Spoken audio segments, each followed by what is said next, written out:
Yang pertama kita akan membahas tentang berarti 6 topik yang pertama seperti yang udah dijelasin di Bu Patria di kelas. Oke, next. Nah, yang pertama kita bahas dulu kenapa kita harus belajar dinamika struktur. Maksudnya ya karena jelas bahwa beban-beban itu nggak cuma beban statik, yang mana kita pakai analisis struktur kan untuk memproses beban statik kita yang bekerja. Jadi luaran dari Anstruk, analisis struktur. Jadi kalau gua sebut Anstruk di sini artinya Anstruk 1 dan statika gitu-gitulah ya. Nah, itu tuh menghasilkan reaksi perletakan gaya dalam, perpindahan, dan deformasi. Di instruktur sebenarnya pada dasarnya sama, cuma bebannya adalah beban dinamik, dan bebannya itu diekspresikan dalam fungsi waktu. Artinya, reaksi perletakan, gaya dalam, perpindahan, dan deformasi seluruhnya juga dalam fungsi waktu. Nah, jadi eh, beban dinamik seperti yang kita lihat di gambar samping itu banyak banget bentuknya. Ada beban periodik, dan yang paling ancur adalah beban yang paling bawah, yang paling nggak kita bisa hampiri dengan suatu fungsi gitu ya. Beban gempa atau beban angin misalnya. Nah, itu tuh adalah beban-beban yang akan kita pakai nanti untuk kita tulis di ruas paling kanan persamaan gerak. Mungkin yang perlu diingat di sini mungkin beban period non periodik seperti beban impuls. Jadi beban impuls itu adalah beban yang diberikan dalam waktu singkat gitu ya. Nah, itu tuh nggak kayak statik, tapi dia beban impuls. Jadi setelah itu dia hilang, atau setelah itu dia, bahkan ketika kita ngasih beban misalnya 5 kilonewton secara tiba-tiba, sampai selanjutnya terus ada, dari 0 sampai detik ke sepersekian detiknya dikasih beban 5 kilonewton itu adalah impuls. Jadi coba kita pikir lebih luas lagi terkait beban dinamik itu artinya apa, yaitu yang berubah terhadap fungsi waktu. Oke, next.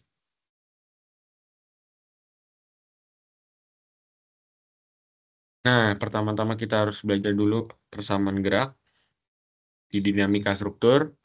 Ya kalau di statika berarti sigma F sama dengan 0 gitu kan. Di ansur juga kayak gitu. Nah, tapi kalau di dinamika struktur sekarang hukum Newton 2 yang dipakai. Nah, ini perlu dipahami banget ya bagian slide ini. Berarti sigma F sama dengan MU gitu ya. Udah double berarti percepatan. Nah, kalau sigma F kita buat dari suatu kondisi, itu tuh keluarnya adalah PT. PT itu adalah beban, Fs sama Fd sama dengan MU. Nah, Fs Fd udah pas tahu dijelasin juga di kelas. Nah, tetapi sekarang kita nggak mau nih pakai format hukum 2 Newton. Kita lebih suka membuat MU double dot itu sebagai gaya. Maka kita menggunakan prinsipnya siapa ini namanya? D'Alembert ini. Yang mana ada suatu gaya inersia atau Fi yang besarnya itu sebanding dengan MU double dot. Dan bekerjanya dia berlawanan arah dengan si U double dot atau percepatan yang terjadi di massa gitu ya. Nah, jadi kalau kita mengacu ke apa sih keuntungannya kita menggunakan si Fi sama dengan MU adalah kita bisa mengganti, bukan mengganti, kita bisa narok gaya sebesar Fi di tempat massa berada. Jadi sekarang kita bisa memahami kayak free body diagram aja. Jadi udah kayak statika. Kenapa kayak gitu? Karena kita orang sipil jadi lebih suka membuat ilustrasi dengan apa namanya kesetimbangan gaya. Jadi kalau yang Newton tadi itu nggak ada ekspresi kesetimbangannya. Kesetimbangan cuma sigma F gitu ya. Jadi perubahan atau resultan gaya menghasilkan percepatan. Jadi hukum 2 Newton tuh kayak gitu. Tapi kalau misalnya di sekarang di dinamika struktur, artinya kesetimbangan dinamika itu akan harus terpenuhi setiap saat. Jadi Fi tambah Fd tambah Fs sama dengan PT. Nah, itu kesetimbangan. Oke, next.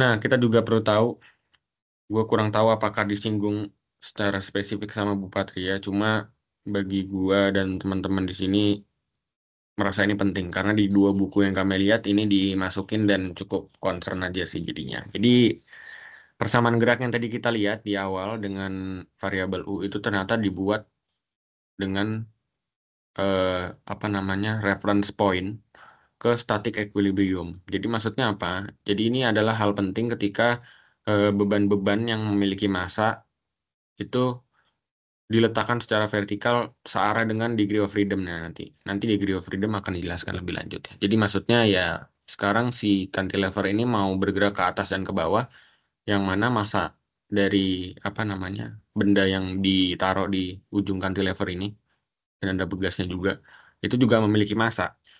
Oleh karena itu sebenarnya bebannya itu sebenarnya ada dua nanti. Ada PT sama MG. Yang mana MG ini beban statik dan PT itu beban dinamik.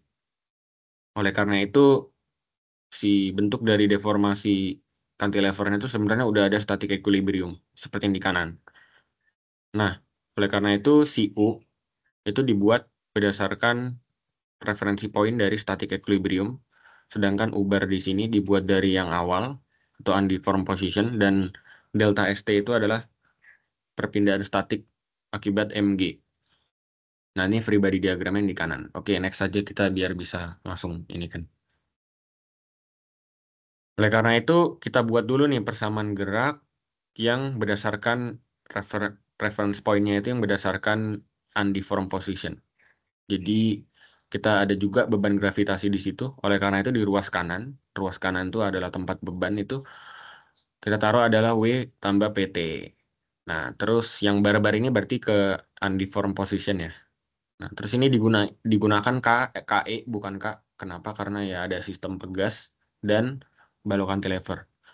Nah, terus kita turunin nih.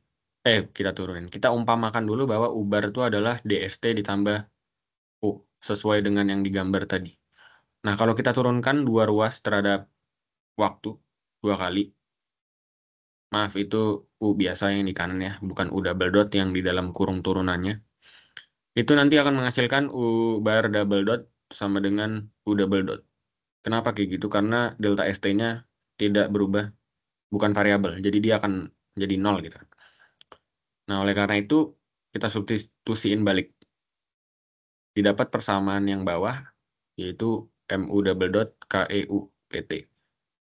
Nah, apa namanya? Dari persamaan ini itu artinya yang selama ini kita lihat di buku dan dijelasin Bu Patria itu artinya dibuat terhadap eh, static equilibrium. Yang artinya nanti pada akhir kita baca aja yang bawah nih ya. Ini adalah persamaan gerak yang kita temukan nanti gitu kan. Tanpa dicatat tadi ya di sini tanpa MG di ruas kanan. Nah, si persamaan satu dan persamaan dua itu setara. Jadi sama aja gitu loh. Jadi hasilnya sama aja. Hasil yang diberikan sama aja, cuma beda nanti versinya. Oleh karena itu, perpindahan dan gaya dalam nantinya harus dijumlahkan dengan respon statik superposisi. Jadi jangan lupa bahwasannya yang MU yang bawah persamaan dua ini kita hitung di reference point static equilibrium. Jadi nanti kalau kita dapat hasilnya nih persamaan misalnya UT, U dalam kurung T-nya solusinya adalah sekian gitu ya. Nah, itu tuh harus ditambahin dengan hasil U dari delta statik gitu maksudnya. Pada dasarnya gitu. Dan gaya dalam yang terjadi di balok gitu misal, itu ya berarti penjumlahan dari akibat delta statik sama akibat U dinamik yang barusan kita dapat dari persamaan nomor 2. Nah, kenapa kita mau ngerjainnya dengan referensi point si static equilibrium? Karena persamaan 2 lebih gampang diselesaikan daripada persamaan satu. Jadi rumus-rumus matrek kita baru bisa apa tuh matrek ya?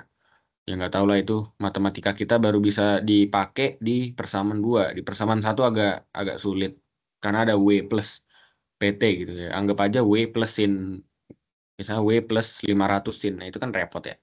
Nah, ya udah gitu pada dasarnya gitu dong. Oke, next. Nah, untuk dari tadi ada degree of freedom itu apa artinya? Degree of freedom itu di Dinstroke ya. Ini di garis bawahi di Dinstroke karena bagi gua degree of freedom di Dinstroke sama di Unstrict atau dimanapun itu agak berbeda sedikit.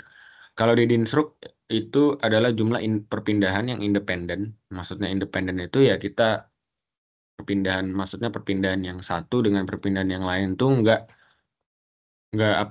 terikat satu sama lain. Yang digunakan untuk mendefinisikan posisi dari suatu massa. Suatu massa itu artinya berarti kita lagi ninjau suatu massa ya, bukan massa dua massa, nggak. Kita lagi meninjau satu massa yang relatif terhadap reference point gitu ya. Jadi kedepannya tadi sebelumnya disinggung bahwa kedepannya si UU itu yang kita pakai di buku di PPT atau di kehidupan ini itu dibuat terhadap reference point-nya. Jadi jangan lupa. Jadi maksudnya jangan bingung. Oke, kenapa kita perlu ada apa namanya perpindahan yang independen dibuat dari suatu massa? Kenapa? Karena pada dasarnya persamaan gerak itu dibuat untuk mendeskripsikan pergerakan suatu massa. Jadi dia tidak dibuat di batang, dia tidak dibuat di apa, di pegas atau di mana, tidak dibuat di kolom, tapi ya kita buat dia di suatu pusat massa. Jadi tergantung kita nanti mau membuat massanya ada di mana. Nah, ini kenyataannya massa itu di bangunan kita itu kan terdistribusi merata ya. Ada di kolom, ada di balok, ada di plafon. Nah, kan bingung tuh. Jadinya siapa yang harus kita pertimbangkan untuk kita buat persamaan geraknya. Nah, jadi nggak efektif banget kalau kita buat persamaan tuh di seluruh tempat itu karena nggak masuk akal dan impossible. Oleh karena itu kita perlu ada diskritisasi namanya. Diskritisasi itu jadi kita membuat struktur kita menjadi memiliki massa yang finite atau bisa kita hitung gitu. Misalnya ada 10 pusat massa. Ya, itu boleh-boleh aja tergantung kalian apakah itu sudah cukup untuk merepresentasikan bangunan kita secara utuh. Oleh karena itu yang kita pakai nanti adalah metode diskritisasi massa tergumpal atau LAM mass discretization. Misalnya untuk kasus balok di bawah ya, balok simple ini kita identifikasi misalnya cukup untuk kita buat tiga massa aja ya. Tiga massa tergumpal yaitu M1, M2, M3. Nah, sekarang kita perlu mengasumsikan setelah kita tahu nih ada tiga massa. Nah, tiga massa ini mau bergerak dalam gimana gitu, Mas? Dalam seperti perilaku seperti apa? Jadi kalau misalnya tiga massa di bawah ini kita constraint, kita jaga supaya cenderung hanya bertranslasi ke atas dan bawah, maka DOF sistemnya itu adalah 3 kali 1 translasi. Berarti 3 bola dikali 1 translasi ada 3. Nah, tapi kalau misalnya rotasi terhadap sumbu Z ya, misalnya sumbu Z itu keluar bidang gambar, jadi dia berputar gitu ya, berputar pada bidang kertas, itu relevan, maka degree of freedom-nya ada 6, yaitu 3 dikali 1 translasi dan 1 rotasi. Nah, yang dimaksudkan independen itu apa? Jadi dimaksudkan independen itu adalah 1 translasi sama 1 rotasi. Jadi translasi, rotasi, itu tuh independen. Jadi dia mau naik ke atas tidak mempengaruhi pergerakan dia yang muter-muter. Total dalam apa nih namanya? Dalam benda bebas gitu ya. Benda bebas di kiri yang merah ini ada berapa? Ada 9. Ada ya ada 9. 1, 2, 3, 4, 5. Ada 6. Satu ini ada 6 degree of freedom untuk satu massa gitu ya. Jadi kalau misalnya kita mau lengkap di masa kita jadi ada 6 kali 3 ada 18 di Grow Freedom. Cuma ya silakan aja kalau mau dipertimbangkan masing-masing. Oke, next. Contoh satu di Grow Freedom ya, seperti yang kita bisa lihat soal-soal di PR kalian atau di PPT Bupat itu udah satu DOF semua rata-rata karena emang kita lagi belajar satu DOF ya. Jadi kunci dari satu DF itu adalah artinya kita cukup pede untuk merepresentasikan si bangunan ini atau si sistem ini dengan satu massa aja gitu ya. Jadi kayak misalnya di balok cantilever yang di kanan itu ya maaf itu M-nya nggak ada berarti yang di balok. Gua maunya nggak ada gitu. Jadi maksudnya hanya ada ME yang ada di sistem cantilevernya gitu kan. Nah itu tuh artinya di grow freedom-nya itu bisa digumpalkan di si balok di si box yang ada di gantung itu. Tuh, jadi maksudnya gitu. Jadi satu degree of freedom artinya masanya cuma satu. Udah pasti itu. Oke, next. Nah, penting juga untuk mengetahui apa itu kekakuan atau stiffness. Jadi ya kekakuan atau stiffness itu adalah kemampuan struktur untuk menahan suatu rotasi. Jadi kalau kemampuan itu artinya kita lagi bicara tentang berapa jumlah gaya, berapa jumlah tahanan gitu ya, yang digunakan untuk menahan suatu deformasi. Deformasinya itu bisa translasi atau bisa rotasi. Cuma kita fokus ke translasi aja dulu di sini. Ya artinya adalah jumlah gaya satuannya Newton yang dibutuhkan untuk membuat suatu massa bertranslasi sebesar satu satuan. Satuannya milimeter ataupun satuan panjang yang lain lah.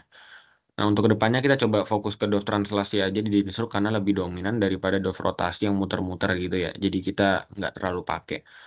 Nah jadi ada dua jenis kekakuan yang dipakai yaitu kekakuan lentur dan kekakuan aksial. Ada dua sumber kekakuan di situ. Untuk mendefinisikan keengganan suatu titik untuk bertranslasi. Oleh karena itu kita pakai rumus di bawah yaitu K sama dengan gaya yang diberikan dan delta maksimum yang terjadi. K itu adalah kekakuan dari degree of freedom. Jadi dia fokus untuk mendefinisikan satu DOF saja gitu ya. Jadi kalau rotasi ya dia punya K yang lain. Kalau misalnya suatu massa itu punya 3 DOF, rotasi lengkap, translasi misalnya gitu ya. Berarti K-nya itu ada banyak gitu. Ada banyak untuk mendefinisikan setiap mode pergerakan yang mereka dia punya. Nah, terus F itu adalah gaya yang bekerja di DOF tersebut dan delta max adalah translasi maksimum dari. Oke. Terus nilai F itu diketahui dari kita, kita yang narok gitu kan. Nah, sedangkan delta max itu ditentuin pakai tabel atau pakai unstruct. Pakai tabel maksudnya ya silakan dicari sendiri, banyak sekali sumber tabel yang bisa digunakan untuk mendapatkan kekakuan dan pakai analisis struktur. Nah, kita juga perlu mengenal apa itu fleksibilitas. Flexibility di Unstruct juga sudah disinggung-singgung. Apa itu fleksibilitas? Itu adalah eh, inverse dari kekakuan atau seperka. Dan perlu diingat bahwa nanti di apa namanya di Unstruct ini kita pakai metode kekakuan, metode stiffness, metode perpindahan, slope reflection atau itu semua itu satu keluarga. Nah, hal ini karena kenapa kita perlu tahu juga fleksibilitas karena biasanya tabel-tabel yang ada di buku-buku itu yang dikasih malah nilai fleksibilitasnya ya. Jadi bukan kekakuan. Jadi kalau udah tahu nilai fleksibilitas tinggal diseper aja. Nah, coba buka tabel Hibbeler yang belakang. Nah, itu kan diseper nanti supaya dapat K-nya gitu. Oke, next. Nah, ini adalah salah satu kakuan yang kita sering pakai nanti di Dinstruct. Kenapa? Karena ya gempa itu cenderung kan fokusnya di Dinstruct ini adalah untuk mempelajari gempa nanti pada akhirnya gitu ya goalnya. Jadi karena gempa itu ke kiri dan ke kanan gitu bertranslasi ke kiri dan ke kanan, tidak ke atas dan ke bawah. Mungkin ada cuma nggak belum relevan untuk dipelajari sekarang. Nah, jadi biasanya kan berarti gempa itu bekerja di massa gitu ya, massa bangunan, massa frame gitu ya. Kalau bangunan kita itu adalah rangka portal, berarti ada di massa dari rangka portal. Nah, sekarang kita seperti aturan sebelumnya, berarti kita harus diskritisasi dulu si frame ini menjadi suatu massa tergumpal, ya itu gua kasih warna merah bola. Nah, terus habis itu degree of freedom-nya artinya ada di massa itu ya, yang mana kita constraint dia, misalnya hanya untuk relevan atau dominan untuk bergerak ke kiri dan ke kanan seperti pada gambar. Oleh karena itu degree of freedom-nya 1, berarti single degree of freedom. Dan sekarang untuk menentukan kekakuan si sistem bola merah ini untuk bergerak ke kanan dan ke kiri ternyata bisa direpresentasikan dengan beberapa asumsi. Seperti ketika balok, balok ya itu, balok atau pelat itu dikatakan sangat kaku, maka nilai K-nya 12 EI per L pangkat 3 seperti biasa. Dan kalau misalnya dia tidak kaku sama sekali, berarti 3 EI per L pangkat 3 atau dianggap sebagai ujung bebas. Dan kalau misalnya ada kekakuannya, ya itu pakai rumus yang ada di kanan itu. Nah ini sangat menentukan keengganan si bola merah untuk berpindah ke kiri atau ke kanan. Dah, next. Nah, kita juga perlu untuk mengetahui bahwa kekakuan itu bisa disumbangkan oleh beberapa penyumbang gitu ya. Ada balok, pegas, batang, dan disusun macam-macam. Nah, itu tuh berarti ada beberapa penyumbang kekakuan dari satu massa, dari suatu massa yang bergerak. Oleh karena itu, di persamaan geraknya itu juga kita perlu modifikasi sedikit sebenarnya. Yaitu K itu bukan sebatas K, tetapi kekakuan ekivalen atau KE gitu. Tapi kedepannya K itu kita tulis Maksudnya KE itu kita tulis sebagai K aja ya. Jadi harus ingat sendiri bahwa K itu yang ada ini pakai adalah K, kekakuan ekivalen. Nah, jadi langkah menentukan KE, kita tentukan dulu massa di mana masanya. Kenapa? Karena ya lagi-lagi persamaan gerak dibuat untuk massa, bukan untuk batang, bukan untuk pegas, bukan untuk plafon, bukan untuk lantai, dan lain-lain. Bukan. Yang penting buat massa. Nah, tentukan kemana massanya bergerak, ke atas, ke bawah, atau ke kiri, ke kanan. Itu degree of freedom-nya. Nah, cermati penyumbang kekakuan yang berkontribusi terhadap pergerakan massa. Jadi ada sistem kan, berarti sistem kekakuannya itu kita cermati mana aja nih. Terus perhatikan bagaimana cara penyumbang kekakuan bekerja, seri atau paralel gitu, Mas. Nah, hitung kekakuan ekivalen pakai rumus seri paralel atau gunakan perhitungan sederhana lainnya. Next kan. Nah, ini yang pertama ini yang agak nggak standar gitu ya, mungkin belum nggak dijelasin di Bu Patria atau gimana. Cuma ini salah satu kasus di mana kita nggak jelas ini dia mau seri atau mau paralel. Kita lihat aja. Nah, ini di balok ada balok sangat kaku gitu kan. Terus di A-nya itu dia sambungannya sendi. Jadi dia cuma bisa naik turun ya kan. Standar lah gitu. Yang mana tapi baloknya kaku banget nih. Jadi dia cuma naik turun tapi dengan bentuk yang sama seperti balok seperti biasanya. Jadi nggak berdeformasi itu nggak melengkung. Nah, jadi degree of freedom-nya jelas ada di mana ya di bola di box merah ini. Kenapa? Karena massa sistemnya kita gumpalkan di situ gitu. Di titik C berarti kan kemana pergerakannya ke atas bawah. Oke. Terus bagaimana cara kerjanya ya kita dapat dengan jelas ini nggak jelas seperti sesimpel seri atau paralel tetapi memenuhi suatu kondisi kompatibilitas tertentu. Nah, gimana cara ngitungnya? Yaitu di kanan. Jadi kalau misalnya kita umpamakan dia diberikan gaya F, titik C ini akan turun sebesar delta max, sebesar delta. Nah, jadi kompatibilitasnya titik B itu akan turun sebesar delta per 2 atau kesebangunan segitiga aja. Jadi kita sigma momen di A didapatlah F96, K bla bla bla 48, K bla bla bla 96 dapat F sama dengan K delta per 4. Ya kan? Per 4 ditambah K delta. Oleh karena itu KE-nya adalah K per 4 ditambah K. Nah, itu udah dapat ya. Jadi sistemnya jangan bingung. Intinya pahami sedikit tentang sistem yang bekerja ini gimana cara menyumbang kekakuannya. Jadi kalau misalnya yang perlu digarisbawahi di sini adalah kita nggak mau buat dosnya di B. Kita bukan pengen cari tahu F per delta max yang B, tapi yang C. Jadi kenapa di C? Karena ya masanya ada di situ. Itu sesimpel itu aja sih. Oke, next. Nah, ini untuk sistem-sistem yang lain sekarang easy ya. Maksudnya udah dijelasin juga sama Bupat bahwa ya ini kalau ini contoh yang seri ya. Yang contoh yang paralel. Jadi untuk sistem pegas yang standar-standar yang mudah-mudah ini kayaknya lebih enak kita pahami sebagai yang nempel langsung. Kalian gua himbau juga untuk baca ya bener ya, maksud cara rumus yang gimana, cara kerjanya gimana. Cuma gua di sini ternyata baru mendapat pemahaman bahwa yang nempel secara langsung itu segmennya itu akan dirangkai secara paralel dan segmen yang tidak berhubungan langsung itu dirangkai secara seri gitu. Nah, kita lihat di sini masanya kan nempel di B dan dia nempel juga sebenarnya di apa namanya? Di pegas K. Oleh karena itu udah pasti dia paralel gitu kan, secara intuitif juga bisa kita pikirkan. Maka nanti nilai KE-nya adalah 3I per L pangkat 3 ditambah K, K pegas gitu. Dan itu nanti di mana KE itu dipakai ya nanti akan dijelaskan lebih lanjut dengan teman-teman saya. Ya intinya dia akan dipakai sebagai omega atau sebagai T atau sebagai sesuatu yang nanti akan dipakai untuk mendeskripsikan tentang osilasi atau pergerakan yang dialami oleh si struktur. Namanya natural frekuensi atau natural natural parameter dari si struktur. Oke, next. Nah, ini contoh bahwa ada beberapa hal gitu kan. Jadi, nah kita lihat ini bahwa si bagian kiri, segmen yang bagian kiri dan segmen bagian kanan itu udah pasti dinamika secara paralel gitu kan. Nah, untuk yang tidak bergantung, tidak nempel secara langsung itu di seri dulu. Jadi gitu ya, jadi easy kan. Maksudnya gampang ya untuk dipahami dengan kalimat yang tadi di atas. Jadi caranya jadi udah nggak terlalu pusing, nggak terlalu ribet. Adalah segmen yang tidak berhubungan langsung itu dirangkai seri dulu. Dan untuk yang berhubungan langsung itu berarti di paralel. Jadi kita lihat aja nih. Jadi di seri dulu. Itu di paralel dulu ya. Kenapa di paralel dulu ya jelas karena dia secara paralel tuh ya yang nomor satu. K ekuivalen 1 berarti K1 sama K3 diparalelin dulu. Baru semuanya di seri. Nah ini maksud gue kenapa dia semuanya di seri. Karena dia tidak berhubungan langsung dengan si M.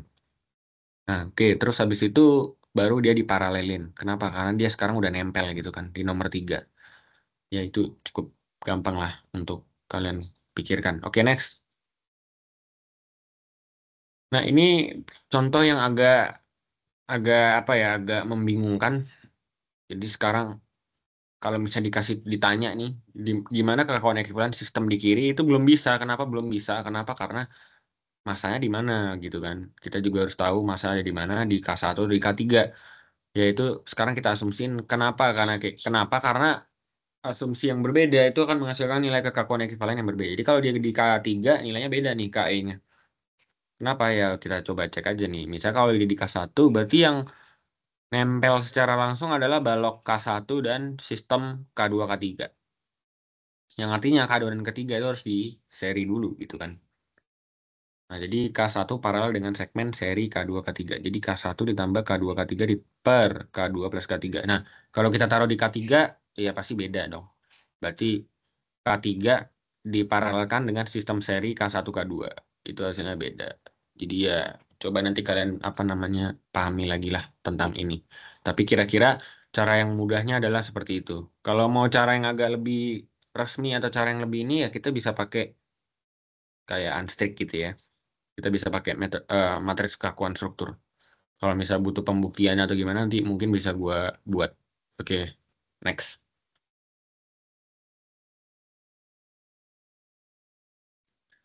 Oke, sekarang kita masuk ke S2F getaran bebas tanpa redaman. Jadi sebelum itu kita perlu tahu dulu definisi getaran bebas itu apa sih?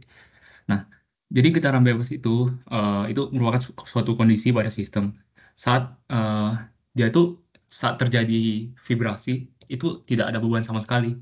Nah, tetapi untuk agar suatu sistem itu bervibrasi di awal itu diperlukan suatu kondisi inisial. Bisa aja akibat perpindahan awal atau dari beban eksternal yang langsung dihilangkan. Jadi kalau misalkan akibat perpindahan awal tuh bayanginnya kayak misalkan bandul itu kita tarik gitu ya bandulnya. Itu kan kita udah ngasih displacement awal terus dilepas. Nah terus itu kan kita nggak perlu apa ya, nggak perlu ngasih gaya lagi atau nggak perlu ngasih displacement lagi ke bandulnya dan dia bakal terus berosilasi, bakal terus bergerak gitu. Nah kurang lebih sebenarnya itu arti dari getaran bebas. Terus tanpa redaman itu sebenarnya udah ini ya definisi udah langsung straightforward gitu.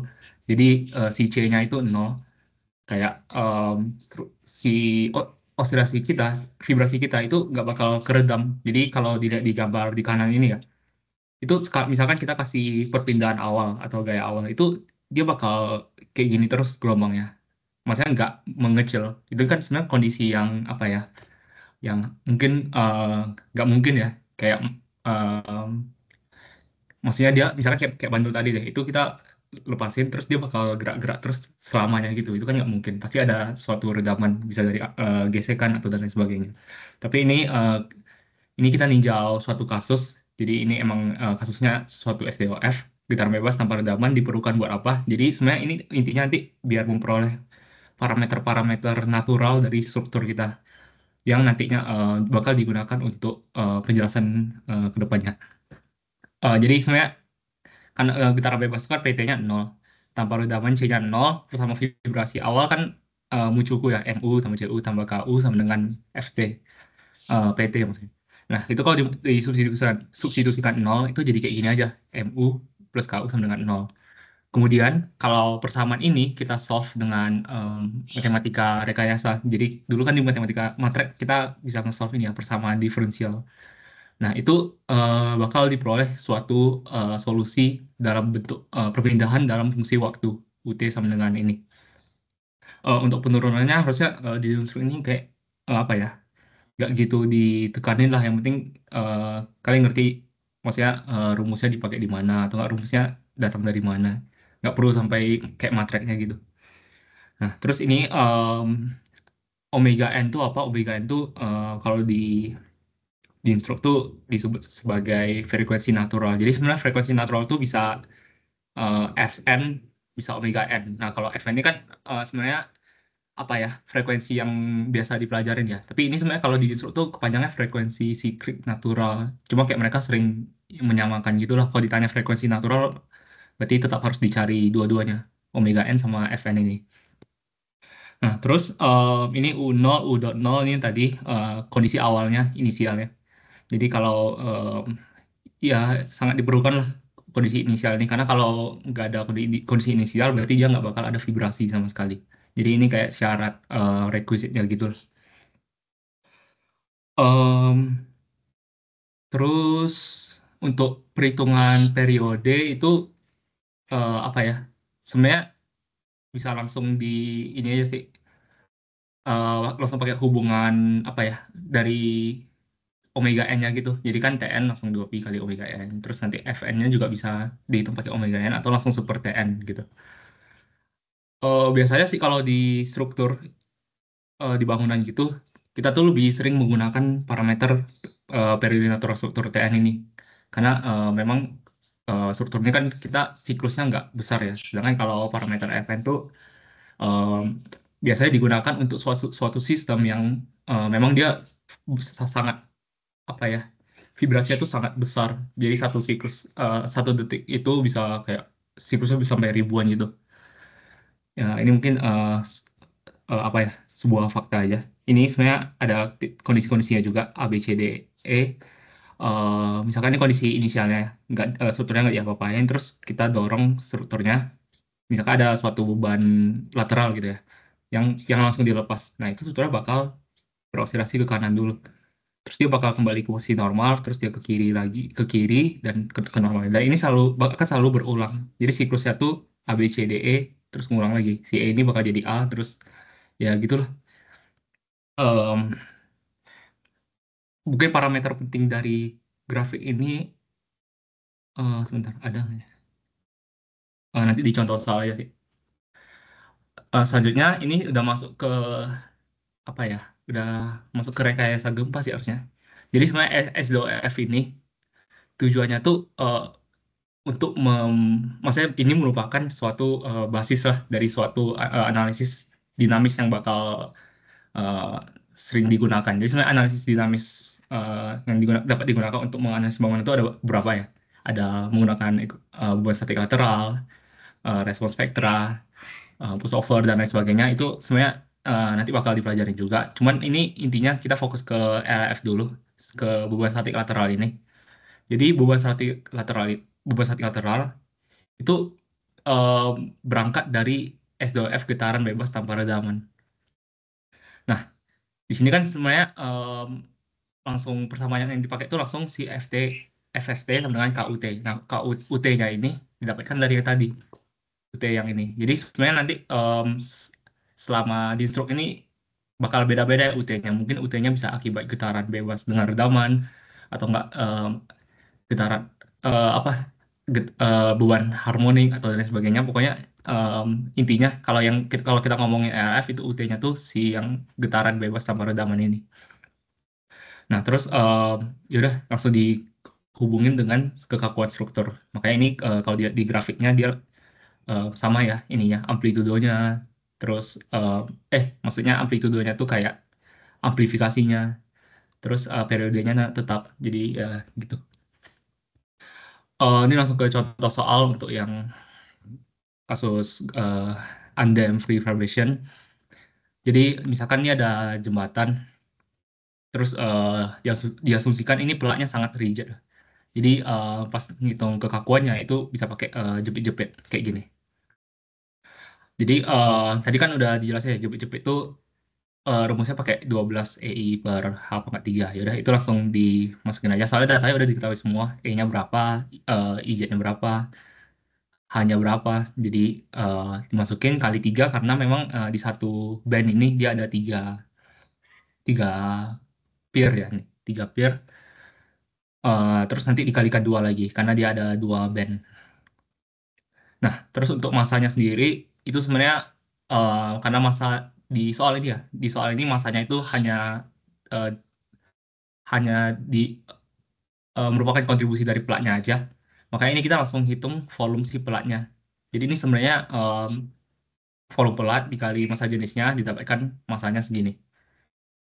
Nah, terus karena ini pertanyaannya itu tentang apa ya, free vibration dan emang gak ada redaman, ya udah berarti persamaannya kan yang ini ya, MU tambah KU sama dengan 0. Nah, berarti karena tadi kita udah tahu penurunannya gimana, rumus omega n-nya gimana dan lain sebagainya, ini kita bisa langsung hitung aja dulu parameter-parameter yang em, masih sekiranya tinggal inilah, langsung rumusnya udah ada gitu.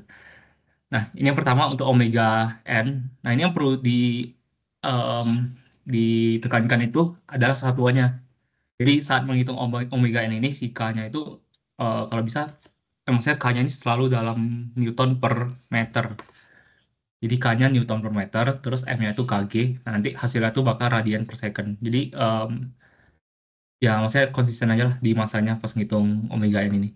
Terus ada Tn juga, frekuensi periode naturalnya langsung, karena udah dapat omega n itu tinggal di 2pi dibagi omega n, terus efeknya langsung super Tn, dapat nilai lainnya, parameter lainnya. Selanjutnya di soal itu ditanya juga, misalkan ada kondisi inisial. Kondisi inisial U0 yang sekian, kecepatannya sekian, dan ada waktunya juga di 5 detik ini. Nah, itu langkah pertamanya dibuat aja dulu persamaan EOM-nya. Jadi ini sebenarnya yang tadi ya, maksudnya ini parameternya juga udah ada semua. U0 udah ada, omega n udah dihitung tadi. T-nya ini biarin biarin dia jadi variabelnya dulu. Terus sisanya ya udah ada semua, terus tinggal disubstitusi. Terus velocitas kecepatan itu kan dia turunan dari perpindahan ya. Jadi ya udah langsung diturunkan aja, bakal dapat hasilnya kayak gini. Jadi itu udah 2 poin pertama udah diselesaikan. Ini mungkin informasi tambahan ya, Umax-nya tuh langsung ngelihat apa ya, amplitudo dari masing-masing, maksudnya eh, konstanta dari masing-masing fungsi sinus kosinusnya, terus dikuadratin, dijumlahin, diakarin ya. Nah, terakhir adalah equivalent lateral force-nya itu yang tadi. Jadi langsung aja pakai UT-nya itu dikalikan K. Jadi K-nya kan tadi, ya udah K-nya udah tahu, UT-nya udah tahu, benar-benar tinggal dikaliin, dapat deh hasilnya. Dan ini misalkan kalau di soalnya diminta untuk ngeplot, cara ngeplotnya gimana, itu sebenarnya parameter yang perlu dihitung tuh titik awalnya ada pasti, nilai inisialnya. Kalau di sini kan udah dikasih tahu ya, U0-nya berapa, U dot 0-nya berapa. Jadi itu untuk nilai inisialnya. Kemudian perlu dihitung amplitudonya. Jadi amplitudo itu yang ini ya, Umax-nya ya, maksudnya maksimum amplitude. Nah, setelah dapat dihitung maksimum amplitude, itu tinggal tentukan periode, maksudnya di inilah, di gambar periode. Jadi itu kayak batas rentangnya. Nah, udah ada tiga itu tinggal di ini aja, disambungin gitu grafiknya. Jadi itu udah bakal kegambar suatu cycle. Dan untuk cycle-cycle berikutnya, karena ini merupakan kasus tanpa redaman, itu benar-benar di apa ya, direpetisi aja. Karena kan dia nggak mengecil atau nggak gimana-gimana gitu. Ini untuk contoh soal 2. Jadi ini soalnya cukup sederhana sih. Jadi ini misalkan ada suatu meja, terus dia tuh sebenarnya kondisi maksud periode awalnya tanpa beban itu 0,5 detik. Tapi saat diberikan, maksudnya ini udah ada beban meja sendiri, cuma nggak diketahui berapa, itu nanti yang bakal kita cari nanti. Terus misalkan ditambah suatu beban tambahan gitu dari yang di atas ini sebesar 30 kilogram, itu periodenya berubah jadi 0,75 detik. Nah, itu soalnya diminta berapa sih masa awalnya. Nah, ini sebenarnya langsung aja di apa ya, formulanya langsung ditulis aja. Jadi untuk rumus periode kan 2pi per omega omega n tadi ya. Omega n kan akar K per M. Seper akar K per M kan jadi akar M per K gitu. Nah, terus untuk yang periode 2 itu juga sama, tapi masanya diganti jadi masa totalnya M tambah 30. Terus ini kan sebenarnya udah bisa di apa ya, udah bisa dikerjain ya. Langsung dibagi aja, itu langsung dapat M-nya. Jadi ini dibagi biar K-nya kecoret gitu. Terus ya udah T2 per T1 kan langsung 0,75 bagi 0,5 sama dengan M, dapat masanya 24 kilogram. Terus untuk kekakuannya itu ya udah tinggal substitusi ke salah satu em, rumus periode yang sudah dihitung tadi. Kan T-nya udah diketahuin, masanya diketahui, tinggal K-nya. Ini kalau di solve bakal nemu hasilnya kayak gini.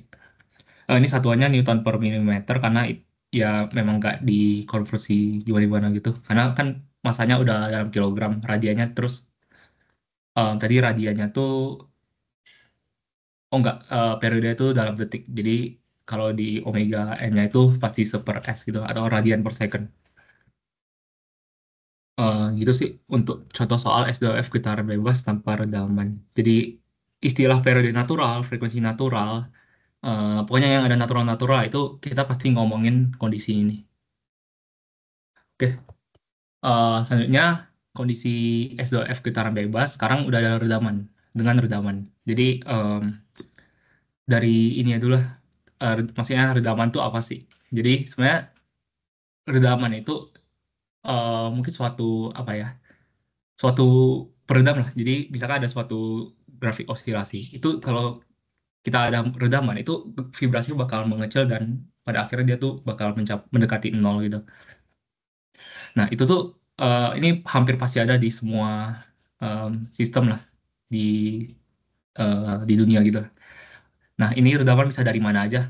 Kalau dari struktur sendiri itu bisa dari materi dan strukturnya, dari beton, baja. Jadi sebenarnya si beton baja itu kan ada kalau kita tinjau ininya ya, parameter, maksudnya di material itu kita zoom sampai sampai ya pokoknya kita bisa lihat ininya lah, tampak zoom innya itu kita bisa ketahuan dong bakal ada friksi internal yang terjadi di material struktur itu, dan itu tuh bakal menjadi suatu redaman terhadap beban vibrasi ini. Soalnya yang kedua adalah dari akibat friksi pada sendi atau joint. Selanjutnya adalah material viskoelastik. Ini sebenarnya nanti bakal dijelasin sih viskoelastik itu gimana. Terus ada peredam hidrolika dan yang terakhir adalah air oil pumping, ini jenis peredam lainnya. Jadi ini yang di wall ini yang apa ya, yang inherent lah pada struktur. Sedangkan yang lain ini yang sisanya ini kayak suatu modifikasi gitu. Misalkan di struktur bisa dipasang material viskoelastik atau bisa dipasang peredam hidrolika. Jadi kayak ini udah bukan bagian dari, maksudnya udah opsional lah, bisa ada di struktur bisa enggak. Nah, em, jadi ini tadi kan udah disebutkan ya, struktur ini memang dia tuh redamannya tuh dari dua ini, dari material sama friksi. Tapi di analisis kita itu kita mengasumsikan strukturnya itu meredam secara viskoelastik. Kenapa harus gitu? Karena sebenarnya kalau dengan mengasumsikan seperti eh, itu perhitungan kita bakal jauh lebih mudah gitu. Jadi kayak hubungannya juga bakal jadi elastik semuanya. Dan memang untuk kasus redaman kecil, kalau di struktur tuh redamannya tuh pasti inilah, eh, biasanya 10% tuh udah gede banget, 20% mungkin udah maksimal ya untuk kondisi inherennya. Jadi ini tuh valid lah asumsinya. Ini kalau mau lebih detailnya sebenarnya bisa ada di Chopra bab 2-nya. Selanjutnya ini sebenarnya sama ya sih. Jadi redaman itu dia bakal mendisipasi energi sulfur.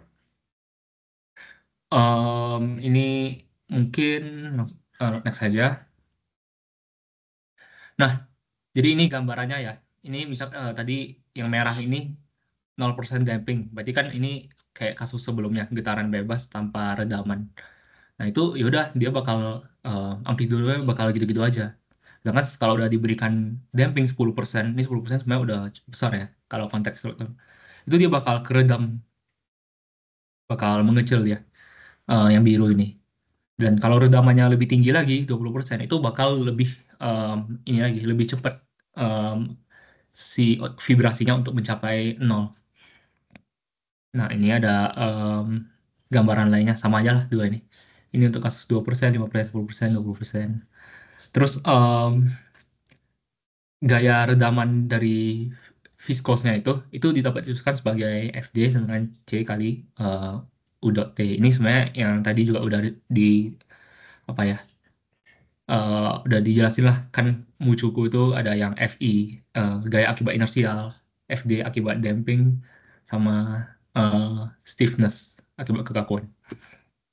Nah, satuan untuk C ini biasanya sih Newton dikali second dibagi meter, atau bisa jadi KN second meter. Ini ya sebenarnya apa ya, kalau satuan-satuan ini sebenarnya konsisten aja sih mau pakai yang mana, atau nulis dua-dua juga boleh. Nah, ini untuk persamaan SDOF-nya sendiri itu kayak yang tadi, cuma sekarang udah ada si CU ini ya, ada CU ini.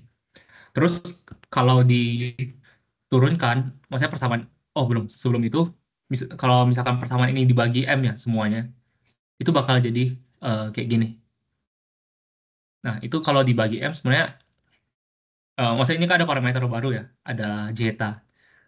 Jadi sebenarnya zeta itu ya ya ini nilainya. Jadi kayak si C dibagi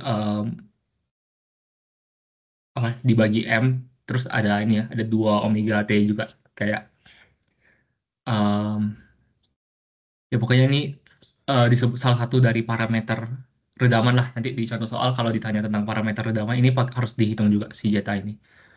eh untuk definisinya, zeta itu adalah rasio redaman.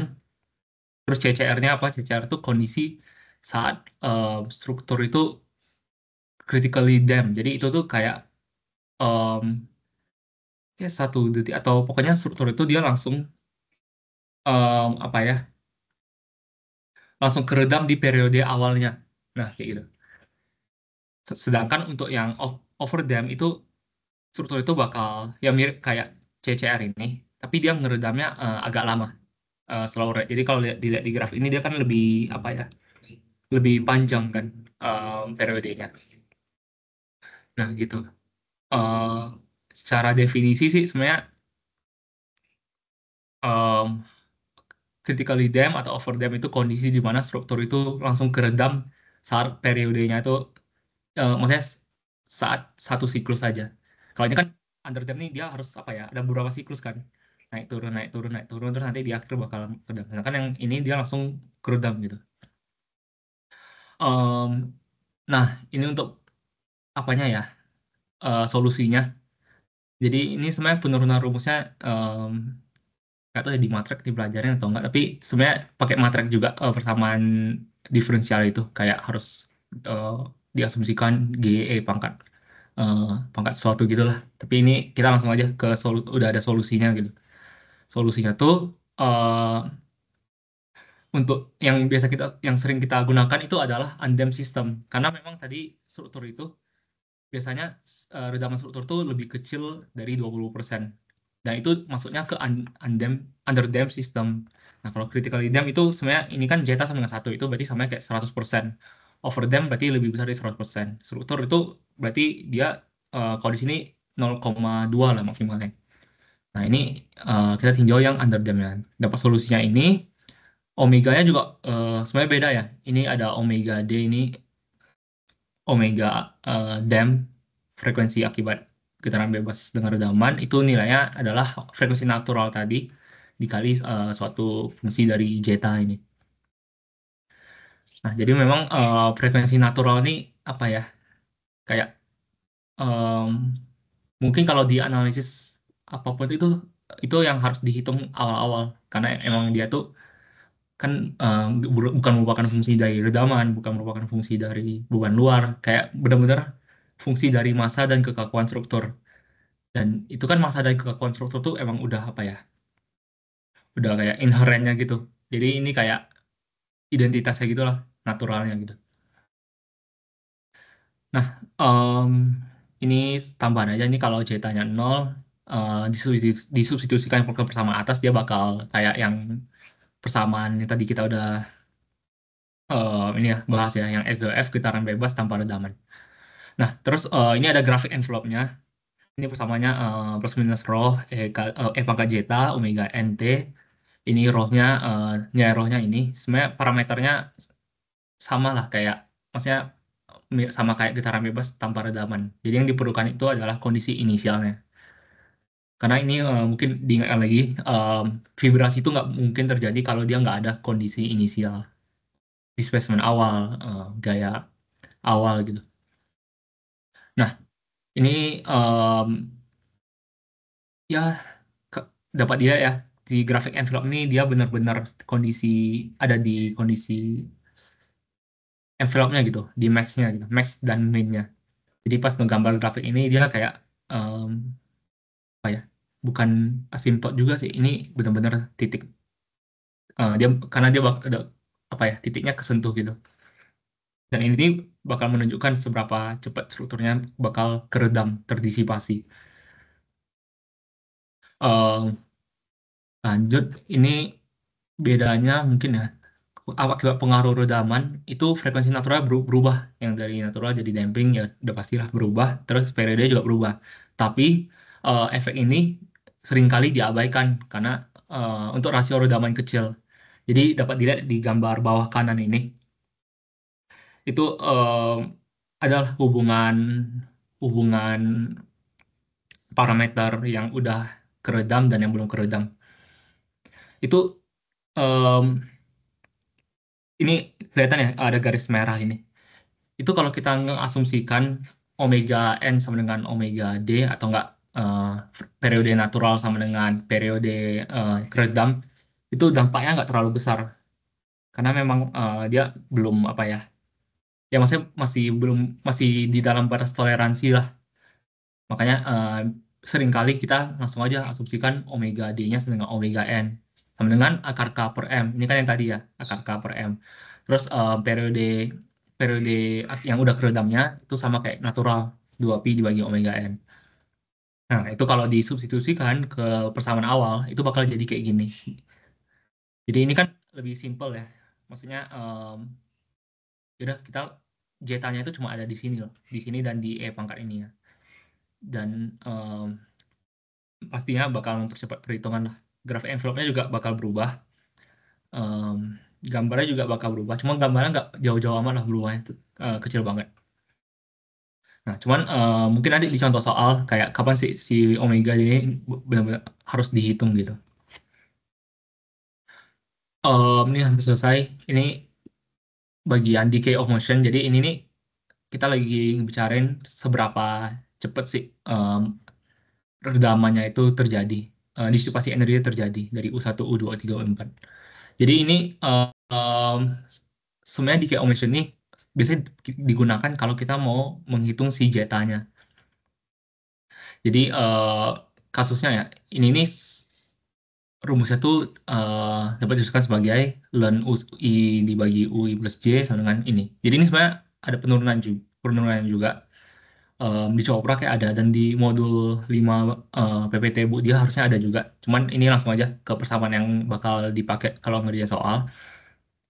Itu sama kayak tadi ya kasusnya untuk redaman yang kecil, jeta kecil itu ini dapat diasumsikan satu kurang jeta kuadrat itu mendekati satu. Makanya ini rumusnya dapat lebih disederhanakan lagi jadi kayak gini. Nah, sebenarnya kalau di PPT Bukpad itu dia em, bisa disederhanakan lebih lanjut lagi si ln ininya, ln UI dibagi UI plus J. Jadi kayak ya ini kan ln-nya dihilangin, ini jadi kayak udah langsung em, apa ya, langsung pecahan biasa aja. Cuman kalau pas baca-baca di Copra sih sebenarnya itu nggak dituliskan dan kayak sebenarnya kan udah mudah sih kalau udah learn kayak gini ngitungnya. Jadi ya udahlah eh, preferensi aja sih sebenarnya yang ini. Cuma mungkin lebih disarankan yang pakai yang ada learn-nya aja sih. Karena di pembahasan-pembahasan buku Chopra gitu atau buku Klo itu memang mereka ngitungnya pakai learn gitu. Nah, ini tambahan aja karena emang dibahas juga di bukunya dan di PPT Budiah. Jadi saat kalau ada pengukurannya ya, pengukuran vibrasi itu kita menggunakan rumus ini. Jadi em, parameternya itu jadi percepatan bukan displacement. Jadi sebenarnya sama-sama aja sih, cuman yang awalnya perpindahan diganti jadi percepatan gitu aja. Em, ini oh ya, ini ada grafik toleransinya ya. Ini kalau dapat dilihat nih dari 0 sampai 0,2 itu memang nilai deltanya tuh hampir kayak apa ya? Sama gitu ya, hampir sama. Makanya kayak bolehlah ditoleransi. Ini langsung diasumsikan didekatin sama satu. Oh, ini udah masuk ke lainnya. Kasus critical dam, overdam. Ini sebenarnya kita nggak, bukan interest kita ya di struktur. Tapi ini nggak apa, ini aku masukin aja. Soalnya ya tak jaga-jaga lah, mana tahu ada gitu. Jadi kalau critical dam tuh biasa ditemukan di ini, di gun, apa ya namanya ini. Pokoknya alat eh, kayak misalnya gitu ya. Ini sebenarnya tujuannya biar recoilnya tuh apa ya, langsung langsung bisa digunakan lagi loh. Karena kalau critical dam kan tadi periodenya tuh kecil ya, periode kecil langsung keredam, berarti bisa digunakan lagi. Ya sebenarnya ini udah di luar apa ya, di luar di instruksi. Terus untuk vibrasi kondisi overdam itu biasanya digunakan kayak di pintu apa ya, pintu otomatis. Jadi kalau dibuka dia nutupnya itu bakal pelan. Nah, ini persamaannya ini langsung solusinya aja, UT sama dengan berapa, UT sama dengan sekian. Jadi misalkan kalau tiba-tiba Bapak ngeluarin soal yang kayak gini, yaudah ini langsung, ini bisa langsung dipakai persamanya.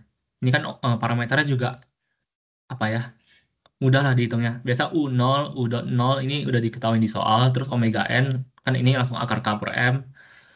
T memang variabel, atau mungkin kalau di soal tiba-tiba dikasih tahu, oh tentukan perpindahan saat T-nya berapa, itu kan tinggal disubstitusi juga, jadi harusnya aman. Kalau overdam juga sama, ini mungkin parameternya ada zeta-zetanya, dan ini zetanya kalau di sini nggak bisa diabaikan ya, maksudnya kan ini kasusnya udah zetanya tuh udah lebih besar dari 20%, jadi ini harus dihitung. Eh, Lebih kompleks sedikit, tapi ya bisa lah, ngitung parameternya. Nah, ini udah masuk ke contoh soal yang pertama. Jadi ini misalkan ada sebuah mesin berat 100 kilogram. Terus saat dihitung ya, perpindahan awalnya itu didapatkan nilai 2 cm. Mungkin ini perpindahan statiknya sih lebih tepatnya, ya. Nah, terus untuk redamannya itu dia jelasin dalam bentuk kalimat ya. The damper are designed to reduce the amplitude of vertical vibration to 1/8 of the initial amplitude after two complete cycles of vibration. Itu kalau kalimat ini kita tuliskan dalam bentuk persamaan gitu, dia intinya ini ya. UI tambah 2 sama dengan 1/8 UI. Jadi UI tambah 2 berarti kan kondisi 2 cycle setelahnya sama dengan 1/8 eh, kondisi bukan awal juga sih ini. Pokoknya kondisi inisial ya. Nah, terus yaudah ini J-nya kan berarti 2 ya. Itu kita kerjain aja. Cara kerjanya mulai dari ini sebenarnya pertanyaan soalnya campur ya. Ada tentang getaran bebas tanpa redaman dan dengan redaman. Karena memang tanpa redaman ini em, bisa apa ya, parameternya itu bisa digunakan untuk hampir semua, untuk kasus-kasus S2F lainnya gitu. Makanya biasanya kayak langkah awal selalu ngitung yang natural-natural itu. Nah, ini K-nya karena statik, K sama dengan K data sama dengan W sama dengan MG.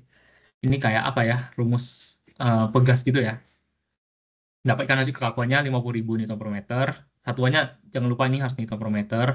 Biar nanti pas ngitung omega N-nya, ya, itunya K-nya N per M, M-nya sama dengan kilogram satuannya. Terus nanti dapat hasilnya 22,36 ini. Radian per second. Nah, udah dapat frekuensi natural, itu sebenarnya menghitung redaman. Jadi ini rumus redaman yang benar-benar barusan ya, barusan dijelasin. Karena jetanya kecil dari 20%, itu udah kita bisa pakai yang simple ini. Terus UI per UI tambah J, ya ini langsung aja ya. Tadi kan ada diketahuin di soal juga, langsung substitusi, berarti samanya kayak ln 8. eh, ya, ln 8 sama dengan 2pi kali zeta kali J, J-nya 2. Jadi kayak gini. Ini kalau dihitung bakal dapat jetanya 16,5%, dan ini ya dicek lagi lah apakah kecil dari 20%. Kalau kecil berarti asumsi kita benar dengan mengabaikan akar 1 - zeta². Tapi kalau ini misalkan nilai melebihi, ya berarti harus dihitung ulang lagi. Nah, terakhir ditanya terkait frekuensi natural dengan redaman. Eh, itu ya sebenarnya kan tadi ini ya, kita tuh bisa bilang omega D sama dengan omega N karena redamannya tuh kecil ya. Tapi kalau memang di soalnya tuh benar-benar kayak di state gitu, kayak secara eksplisit, ya ini berapa sih frekuensi natural yang keredamnya, itu tetap harus dihitung pakai rumus ini. Jadi ada akar 1/, zeta kuadrat. Jangan langsung WD sama dengan WN gitu. Jadi ini ada catatan singkat, asumsi yang WD sama WN itu kita gunakan itu saat merumuskan persama vibrasi. Berarti kan mungkin saat ngegambar grafiknya gitu boleh lah pakai omega D sama omega N. Atau pas ngitung zeta juga boleh kan. Um, Diasumsikan apa ya, parameter dampingnya sama dengan naturalnya. Tapi kalau memang spesifik ditanyakan parameter itu ya tetap harus dikaliin, dihitung manual. Nah, ini contoh soal terakhir, contoh soal kedua. Jadi ini sebenarnya ada suatu, ini struktur ya contohnya. Ada satu struktur satu lantai, ininya rigid, em, apanya, rigidnya itu dipelat. Dan berarti ini kan kalau lamesnya berarti di tengah ini ya, di tengah pelatnya. Ini ada kayak bola merah itulah harus di tengahnya. Terus diketahui datanya bahwa ada suatu inilah jacking operation itu kayak beban inisialnya, beban awalnya sebesar 20 kips. Ini sebenarnya kips itu harusnya ke KN ya. Cuma yaudah ini nggak pasti. Ini intinya bebannya itu sebesar 9.072 kilogram ini. Ini berarti arah lateral. Kemudian itu diketahui juga perpindahan girder kondisi awalnya itu 0,508 cm. Terus data selanjutnya adalah dia tuh bakal periodenya, bukan periode, amplitudonya bakal berkurang menjadi 0,406 cm saat terjadi periode, maksudnya dengan periode 1,4 detik ini. Nah, itu em, ya sebenarnya yang penting itu ini sih, gimana kita bisa mengimplementasikan soal ini menjadi bentuk apa ya, bentuk formulasi ya variabel-variabel kayak gini lah. Nah, ini kalau udah bisa diformulasikan kan ini simple ya. Kayak misalkan kita cuma diketahui Fs0, U0, U1, Tn, terus memang diminta untuk menghitung massa frekuensi. Ini langsung straightforward. Jadi ya gitu. Jadi kalau tiap ngerjain soal, yang pertama yang harus dikerjakan itu interpolasinya dulu, dikumpulin parameternya baru dikerjakan. Pertama untuk menghitung massa ini karena em, apa ya? Ini kayak langsung pakai persamaan LF tadi, LF equivalent electron force. Jadi kan kalau LF itu Fs sama dengan KU0. Ya udah kalau ngitung K berarti kan dipindah ruaskan aja. Jadi Fs dibagi U0, em, terus omega N itu kan tadi rumusnya ini, atau sama dengan akar K per M. Udah, ini kalian substitusikan aja, nanti bakal didapat bentuk kayak gini. Massa sama dengan fungsi dari periode, em, terus beban statik awal, dan perpindahan. Ini kan udah ada semua ya di soal. Eh, Tinggal dimasukin, dapat massa masanya tuh sekitar 800 ribuan kilogram. Selanjutnya ditanya juga terkait frekuensi getaran tanpa redaman. Nah, ini kata kunci ini tanpa redaman ya. Jadi berarti kan ini Fn, ini Tn, ini kelewat sih. Harusnya ini N ya. Eh, itu yaudah tadi kan udah ngitung periode udah ada. Berarti frekuensinya langsung seperti. Terus untuk frekuensi natural yang omega n-nya itu langsung 2 pi per Tn. Jadi ini aku ingatkan lagi lah. Jadi kalau ditanya frekuensi getaran tetap dihitung dua-duanya ya, yang frekuensi yang hertz-nya sama yang omega n-nya, yang radian per second-nya. Nah, kemudian ditanya juga properti redaman. Jadi properti redaman itu si zeta sama c ini. Nah, ini zeta ini sama persis ya kayak tadi. Ini I-nya berarti kan I-nya 0, J-nya 1. Berarti ini langsung aja jadi 1/2 pi. Bakal dapat nilai 3,6%, yang nilainya tuh lebih kecil dari 20%. Ya, udah pasti sih, karena ini kan struktur juga ya. Terus dihitung koefisien redamannya C-nya, ini langsung merumus saja. Ini C ini dari mana? Ini sebenarnya yang tadi ya, yang ini ya. Em, nah, ini kan zeta sama dengan C dibagi 2M kali omega N ini ya. Ini dipindah ruaskan, bakal jadi kayak gini. Terus satuannya Ya gini langsung kg per second sama dengan ini. Oke, selanjutnya ditanya juga amplitudo pada siklus ke-6. Jadi ini mungkin fakta penting juga. Jadi redaman itu energi apa ya? Dia tuh bakal sama loh nilainya untuk setiap siklus. Jadi kayak misalkan untuk siklus pertama itu nilai C sama Z kan pasti sama kan. Makanya dia tuh kayak bisa em, disederhanakan. Misalkan mau cari U6/U0 itu kan harusnya U6/U5 kali U5/4 sampai U1 dibagi U0. Nah itu semuanya langsung disamakan aja jadi U1/0 karena memang dia tuh eh, redaman apa ya istilahnya? Rasio redamannya ya. Pokoknya dia nilai pengurangan amplitudonya relatively bakal sama gitu. Nah, ini kan tadi udah tahu tinggal di pangkat 6 dapat deh nilainya. Ingat satuannya jangan sampai terkecoh. Kemudian lanjut Val. Oke, sekarang lanjut bakal gue bahas tentang SDOF apabila terkena beban harmonik. Nah, jadi sebelum mulai mengenai pergerakan strukturnya, kita bahas dulu mengenai beban harmonik. Jadi apa itu beban harmonik? Beban harmonik itu adalah beban dinamis yang berubah secara periodik dengan pola sinusoidal terhadap waktu. Nah, kalau dilihat di sini persamaannya dalam bentuk sin ataupun dalam bentuk cos. Nah, kenapa ada sin atau cos? Kenapa nggak tan? Kenapa nggak persamaan sin hiperbolik atau apa? Nah, karena sin dan cos ini itu memiliki kontinuitas. Jadi dia tuh nggak bakal putus buat fungsi bebannya. Dan untuk dinstruk lingkup dinstruk itu mungkin masih sebatas sin aja atau cos aja. Cuma sebenarnya pada aslinya struktur tuh bisa sampai fungsi yang sangat beribet banget, bisa sin plus cos plus sin lagi plus apa. Mungkin pakai pendekatan deret Fourier. Cuma buat dinstruk ini mungkin masih sebatas sin atau cos saja. Dan parameter yang lainnya tuh ada panel. Panel itu di sini apa? Itu adalah amplitudo beban. Jadi di mana beban itu maksimum dari beban harmonik ini. Dan omega ini atau frekuensi ini, nah ini berbeda dengan frekuensi natural yang sudah dijelaskan sama Koenig tadi. Itu frekuensi dari struktur. Kalau ini frekuensi omega doang, itu merupakan frekuensi dari beban. Nah, mungkin next. Nah, setelah bahas tentang bebannya, sekarang kita bentuk persamaan geraknya. Nah, seperti yang tadi udah jelasin juga sama Michael, di mana di kiri itu merupakan persamaan dari strukturnya, dan yang kanan itu persamaan bebannya. Dan kalau undamp dari sistem SDOF harmonic loading ini, jadi tidak ada variabel CU. Jadi hanya ada M dikali percepatan ditambah kekakuan kali perpindahan sama dengan beban harmoniknya tadi yang udah dibahas sebelumnya. Nah, terus dari solusi dari persamaan itu kayak gimana? Nah, persamaan dari solusinya ini ada dua. Yang pertama tuh ada particle solution, dan yang kedua tuh ada complementary solution. Nah, apa bedanya? Nah, complementary solution itu eh, solusi dari getaran bebas struktur yang sudah dijelasin Kendrick tadi. Jadi itu free vibration dari struktur.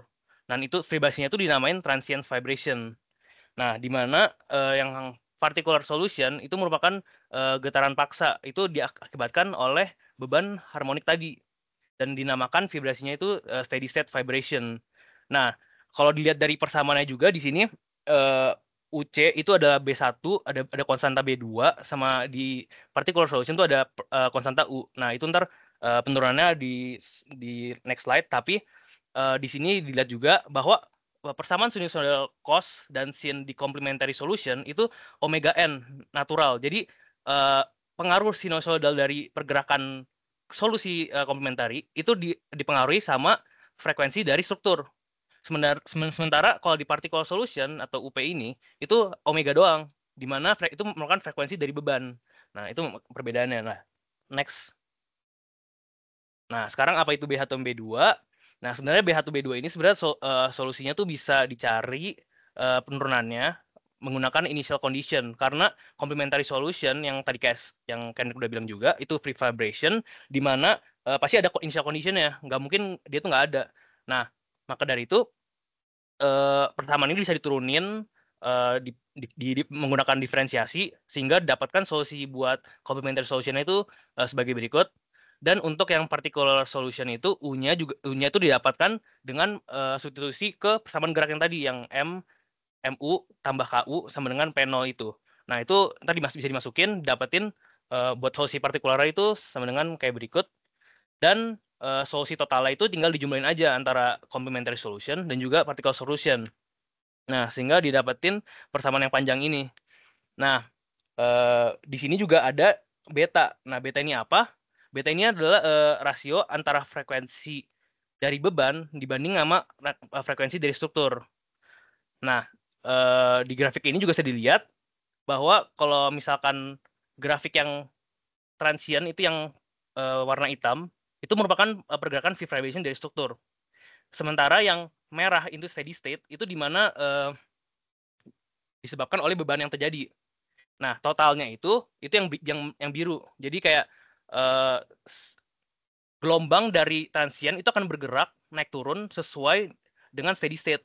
Jadi total itu penjumlahan, jadi kayak gelombangnya tuh naik turun, tapi itu juga gelombang secara deretnya itu naik turun juga berdasarkan steady state.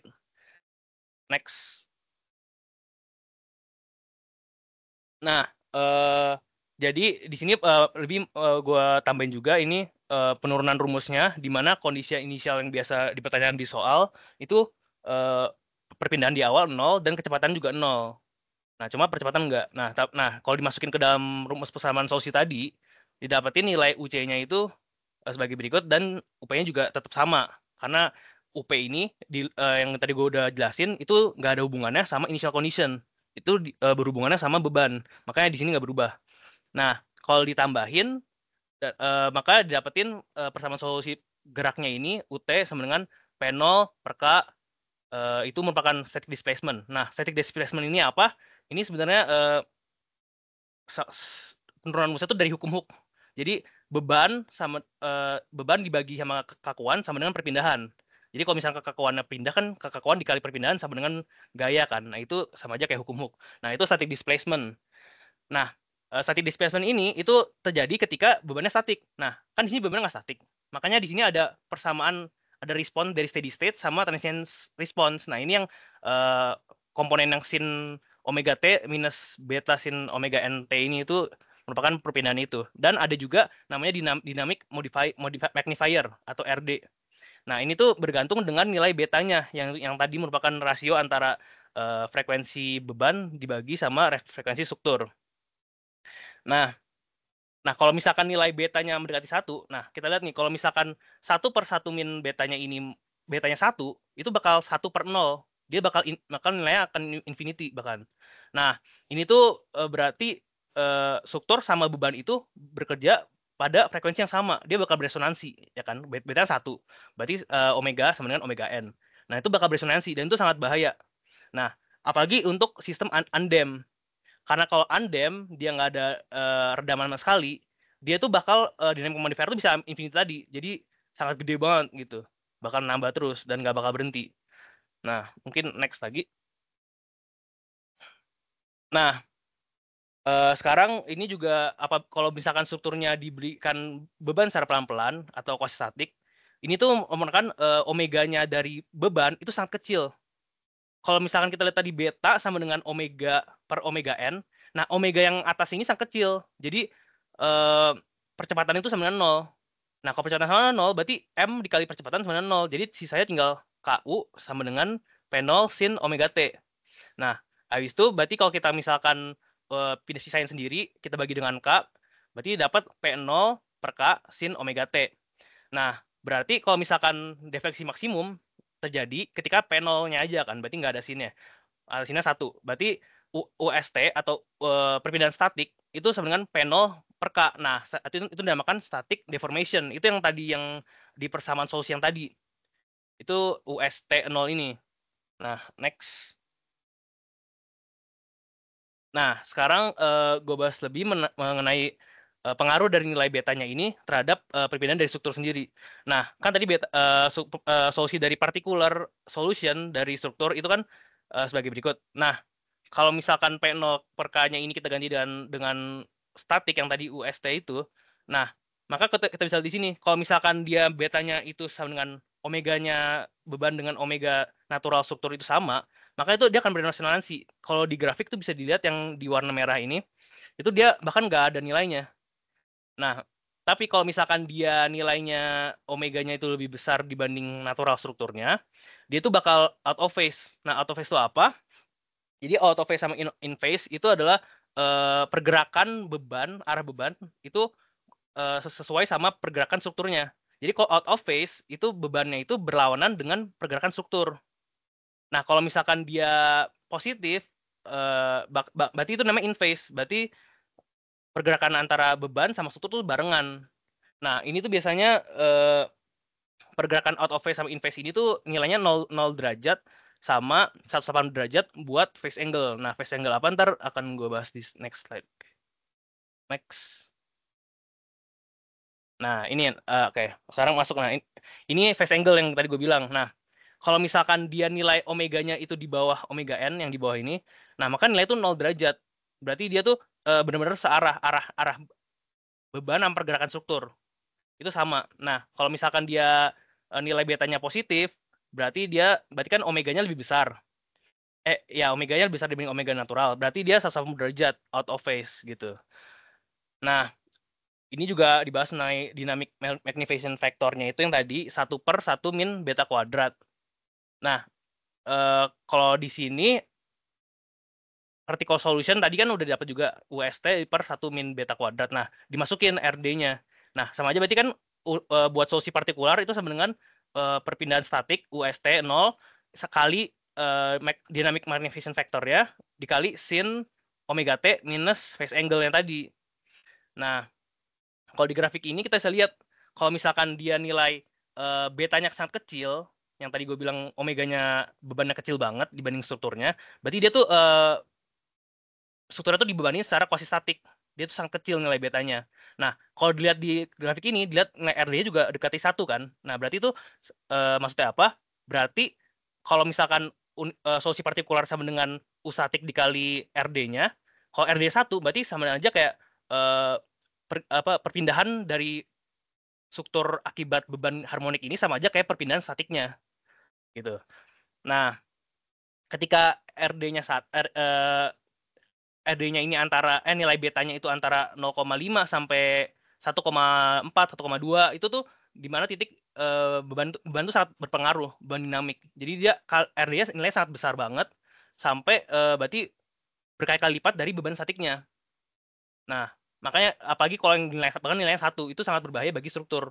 Makanya kalau di struktur dibilang kalau misalkan getaran dari strukturnya itu akibat bebannya itu sama dengan getaran alami dari strukturnya itu bahaya banget. Nah, karena itu dynamic magnification factor itu sangat besar. Nah, cuma sampai infinity ini cuma berlaku di undam system. Kalau buat di dam itu masih ada pengurangan yang sangat signifikan. Ntar akan dibahas selanjutnya. Nah, untuk yang nilai betanya sangat besar, 2 sampai 2 di atasnya itu sampai 2,5 sampai 3 di grafik itu kan dilihat nilai RD itu bahkan di bawah 1. Nah, ini tuh berarti struktur itu bahkan lebih kecil dibanding ekivalensi perpindahan statiknya. Nah, itu maksudnya gimana? Jadi itu bebannya sangat cepat, frekuensi sangat cepat sampai struktur itu belum sempat ngerespons dari beban itu. Makanya ekivalensi statika itu lebih besar dibanding harmoniknya. Oke, mungkin next dulu. Oke, sekarang itu tadi undam. Nah, sekarang kita masuk ke dam buat harmonic loading. Nah, kalau bedanya sama yang tadi, ya tinggal beda ada variabel C sekali kecepatan, CU. Nah, buat solusi dari persamaan itu, ini turunannya sangat ribet banget dan sebenarnya kayak nggak bakal ditanya juga di soal. Itu jadi complementary solutionnya itu sama dengan ya eksponensial minus itu dan bla bla bla dan kali ada variabel A dan B. Kalau particle solution ada variabel C dan D. Nah, itu apa? Nah, itu ada di bawah ini persamaannya. Dan kalau dilihat di sini persamaan geraknya totalnya ini, dilihat bahwa nilai eksponensialnya ini E minus zeta atau damping ratio dikali frekuensi natural struktur dikali waktu. Nah, makanya kalau misalkan kalian buka Excel atau buka kayak Desmos buat ngeliat persamaan pangkat minus X, itu kalau kalian lihat bakal turun banget sampai kayak 0 gitu. Nah, makanya dari itu kalau misalkan struktur ada dam-nya, dia tuh bakal transient solution tuh bakal hilang. Jadi tinggal ada particular solution doang. Karena dam itu sendiri. Nah, mungkin di next dulu. Nah, ketika nilai dia omega sama dengan omega n atau beta sama dengan 1, ini solusinya tuh jadi kayak berikut. Nah, ini cuma kayak sebagai lebih pemudahan aja. Jadi kalau misalkan dikasih tahu soalnya, oh betanya 1, langsung aja pakai persamaan ini dibanding pakai persamaan yang tadi yang pakai harus nyari A dulu, nyari konstanta B, C, D, itu sangat ribet banget. Jadi lebih baik pakai langsung rumus ini aja. Dan untuk yang tadi gue bilang, kalau misalkan dia udah mengalami pembebanan, udah di dam, jadi dia transientnya vibration udah hilang, tinggal steady state response aja.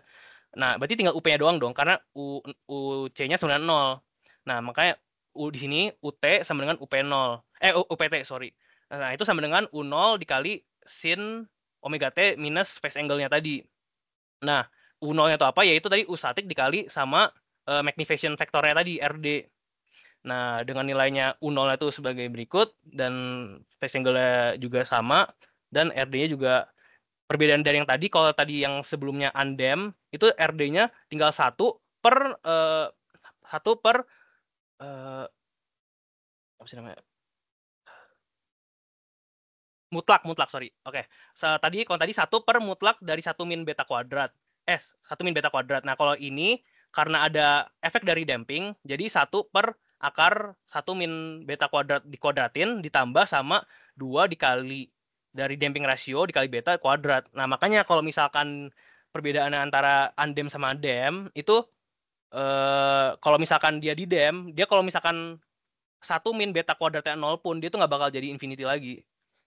Oke, next. Mungkin di selanjutnya ada lebih jelasnya lagi.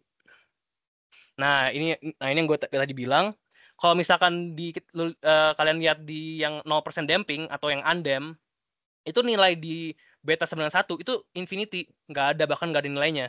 Nah, itu jarang banget, dan secara aslinya struktur itu selalu mempunyai damping rasio, jadi nggak mungkin undam sebenarnya.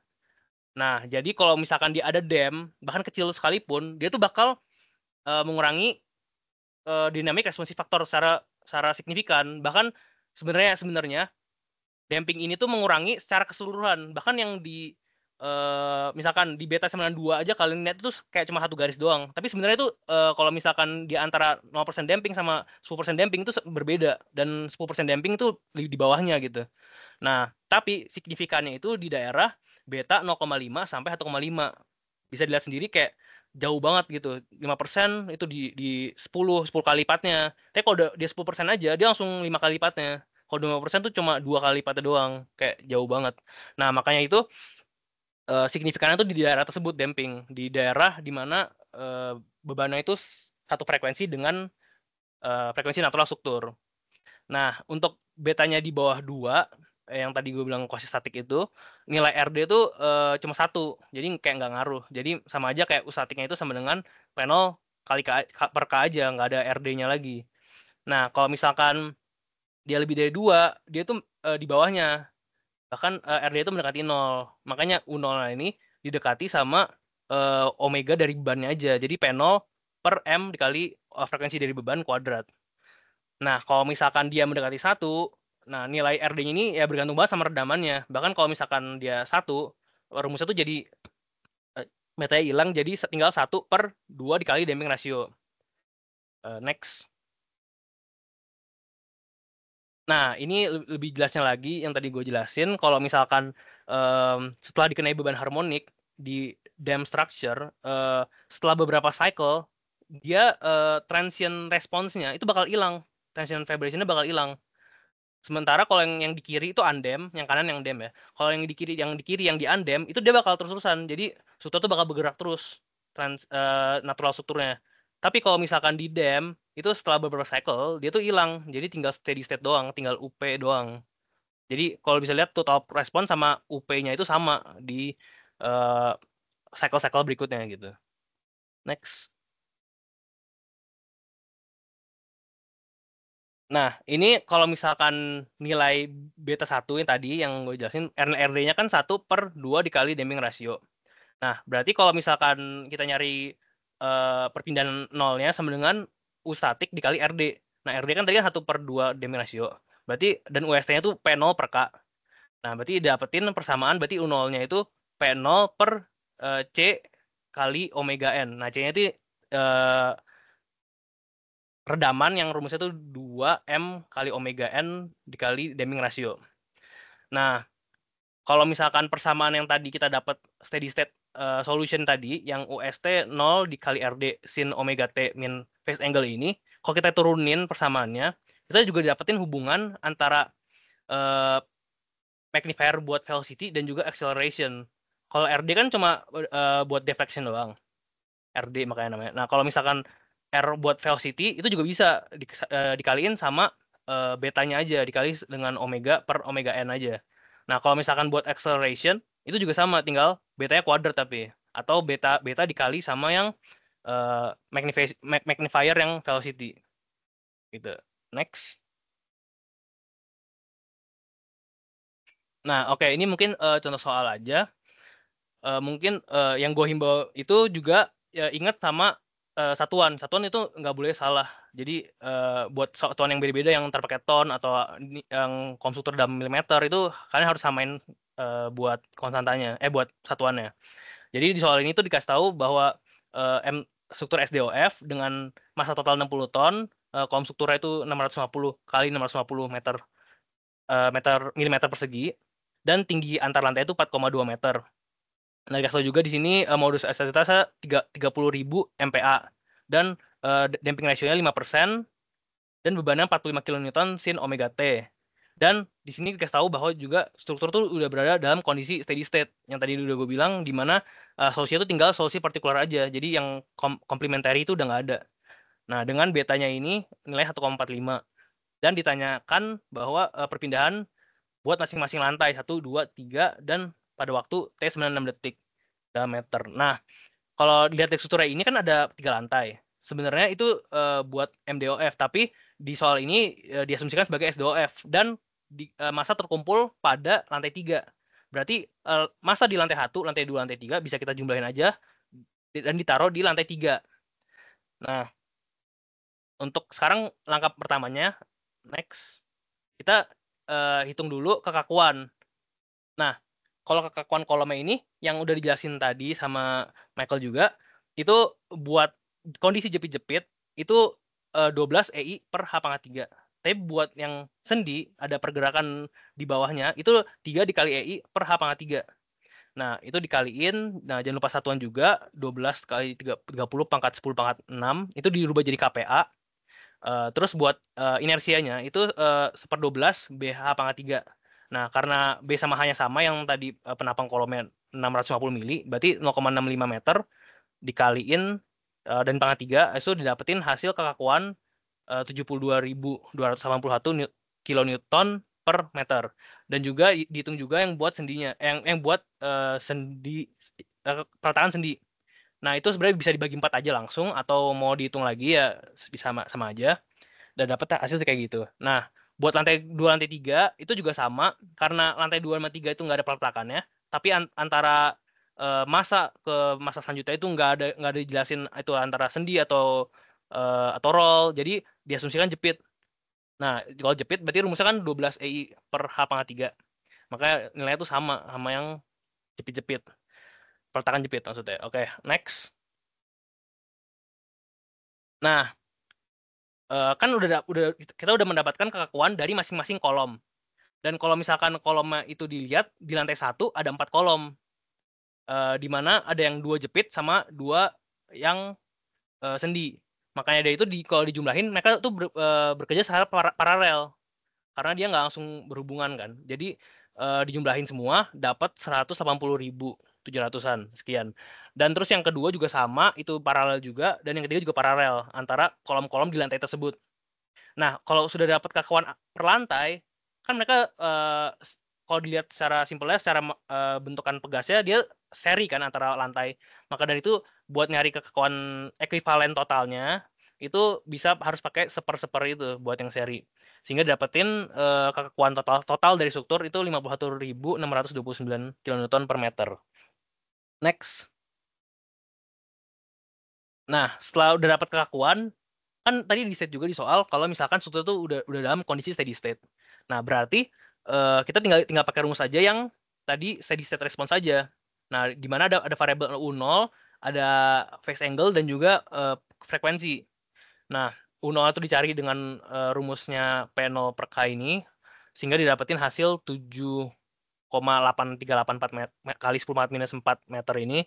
Terus phase angle-nya juga bisa dicari pakai pangkat -1 dan berikut, dan dapetin hasil minus 0,130768 radian. Nah, cuma di sini phase angle tuh nggak boleh negatif. Dia tuh harus di antara rentang 0 theta sampai 180 derajat angle-nya. Sebenarnya sama aja antara dia minus atau enggak. Itu cuma kan dia bentuknya sinusoidal. Jadi dia tuh bakal ngulang lagi di setiap pi gitu, setiap 180 derajat dia bakal ngulang lagi. Nah, maka dari itu harus ditambah dengan pi sehingga didapetin phase angle-nya tuh 3,0116 radian. Nah, udah dapat itu, kita bisa nyari frekuensi bebannya dengan menggunakan beta tadi, rasio antara frekuensi beban sama frekuensi natural. Nah, dipindah ruasin, maka kalau dikaliin dengan omega natural yang udah dibahas juga, itu akar K per M, diperoleh nilai frekuensi dari bebannya itu 42,5352 radian per second. Next.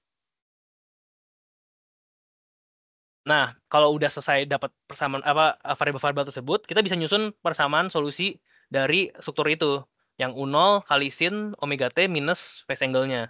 Nah, dimasukin semua, udah dapat dalam persamaan dalam bentuk fungsi T. Kita bisa nyari di waktu T 96 second. Nah, diperoleh nilai 5,9963 kali 10⁻⁴ meter. Itu untuk lantai 3. Kenapa? Karena kita tadi kan naruh lamp mesh itu di lantai 3 pergerakannya. Nah, berarti, dan kita ninjau kakauannya juga di lantai 3 kan. Berarti yang kita cari dapetin ini persolusi dari perpindahan di lantai 3. Nah, sekarang di soalnya itu ditanyakan perpindahan tiap lantai 1, lantai 2, dan lantai 3. Nah, gimana caranya? Kita sebenarnya tinggal pakai hukum Hooke aja. Nah, hukum Hooke gimana? Tinggal F sama dengan K dikali perpindahan, kekakuan kali perpindahan. Nah, kekakuannya itu kekakuan totalnya dikali perpindahan lantai 3-nya. Nah, diperoleh nilai gayanya itu 30,9569 kN.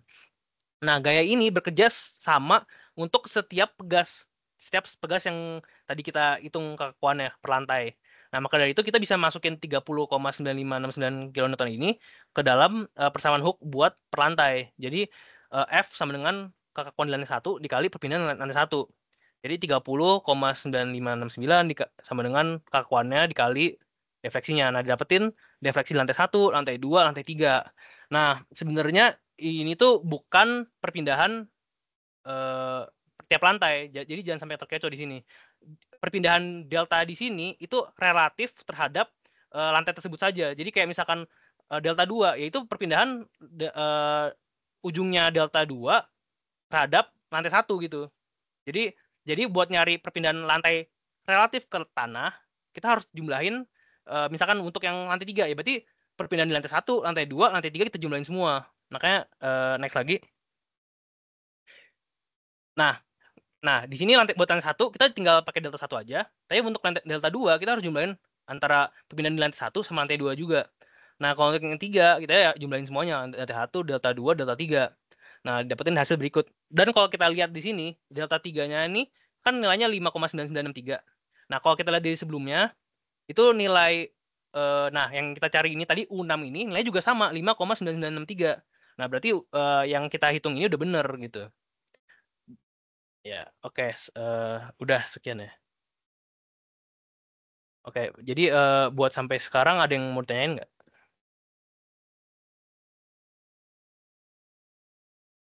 Mungkin ditunggu sampai 2 menit kali ya, sampai 46 mungkin.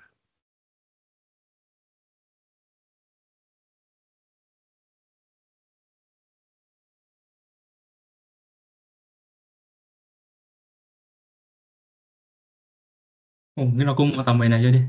Jadi sebenarnya yang di beban getaran bebas itu, kalau di Kopral sama di PPT Bu, dia itu sebenarnya mereka jelasin juga terkait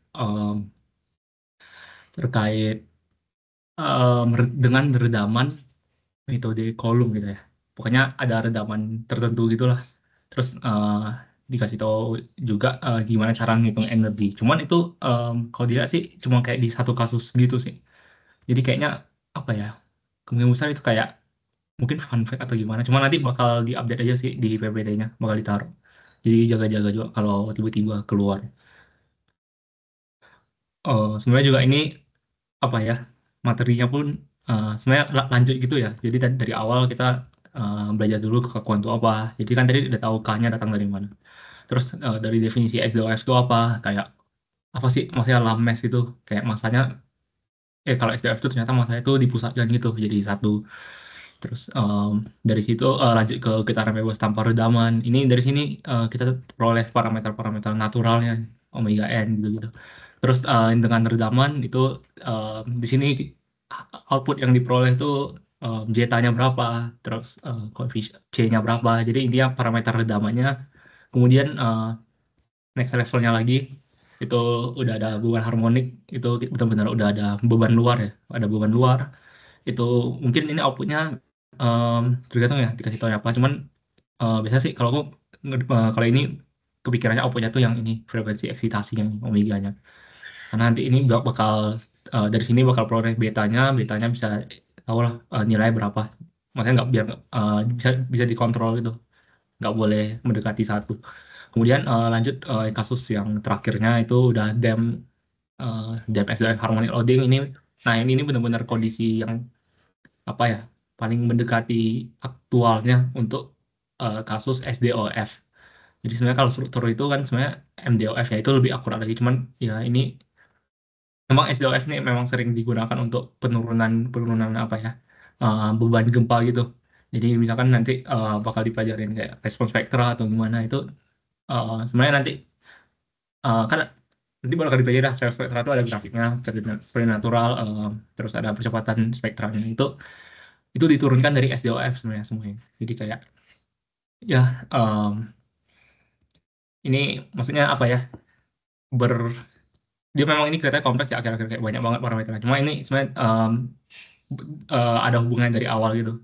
Makanya ini kayak ini apa ya, prosedurnya lah, ada prosedurnya dari awal.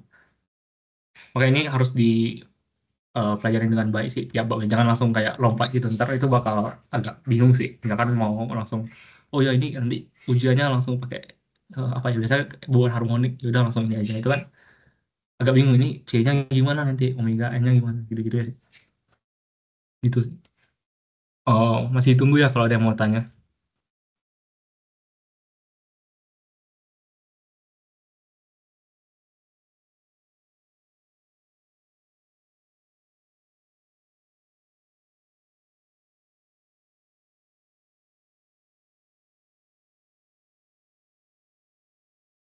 Ya mau nambahin buat kuis di Bu Patria tuh biasanya pakai dibocorin aja dikit kali ya.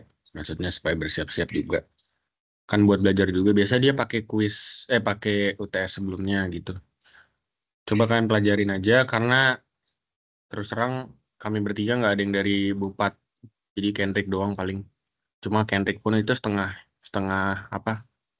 Setengah semester karena ada pergantian dosen gitu. Jadinya gitu sih. Jadi coba aja dipelajarin ke apa namanya UTS sebelumnya. Terus cheat sheet ya. Biasanya Bupat pakai cheat sheet. Nanti dikonfirmasi aja gimana. Ya itu di cheat sheetnya tulis aja apa namanya rumus-rumus yang dipakai. Tapi jangan asal tulis seperti tadi yang dibilang Kendrick. Ya coba dipelajari apa namanya fenomena-fenomena yang terjadi di setiap model pergerakannya.